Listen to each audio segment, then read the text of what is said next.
আমার এই টি শার্টটা হচ্ছে সানবিস থেকে নেওয়া 3,000 টাকা। আচ্ছা আর এই প্যান্টটা হচ্ছে জারা থেকে নেওয়া 2,000 টাকা। আচ্ছা আর এই পার্স হচ্ছে গুচি থেকে নেওয়া 4,000 টাকা। रुको जरा सबर करो। ভাইয়া তাহলে আপনার শার্টের প্রাইস কত? Shirt 1 minute. হ্যাঁ অঙ্কন দোস্ত, তোর থেকে যে সকালবেলা শার্টটা নিয়ে আসলাম ওটার দাম কত রে? ও আচ্ছা 400 টাকা। কই থেকে নিছিস? ও নিউ মার্কেট থেকে। আচ্ছা আচ্ছা ভাই, এটা 400 নিউ মার্কেট থেকে নেওয়া।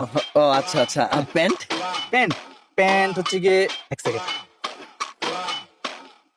হ্যাঁ দোস্ত, আচ্ছা তোর থেকে সকালবেলা যে প্যান্টটা নিয়ে আসলাম ওই প্যান্টটার প্রাইস কত রে? ও আচ্ছা 600 টাকা। আর এই যে বেল দেখতেছেন না, এটা হচ্ছে আমার বাপের বেল, সকালবেলা পরে আইছি। ও আচ্ছা ভাইয়া, জুতা? জুতা হ্যাঁ। 1 মিনিট। হ্যাঁ লিমন, তোর থেকে যে সকালবেলা জুতা নিলাম, জুতাটার প্রাইস কত রে? ফ্রেন্ডে ফোন দিয়ে জিজ্ঞেস দেবো। জিগা জিগা। হ্যাঁ লিমন, কি জুতা? ছেলে মানুষ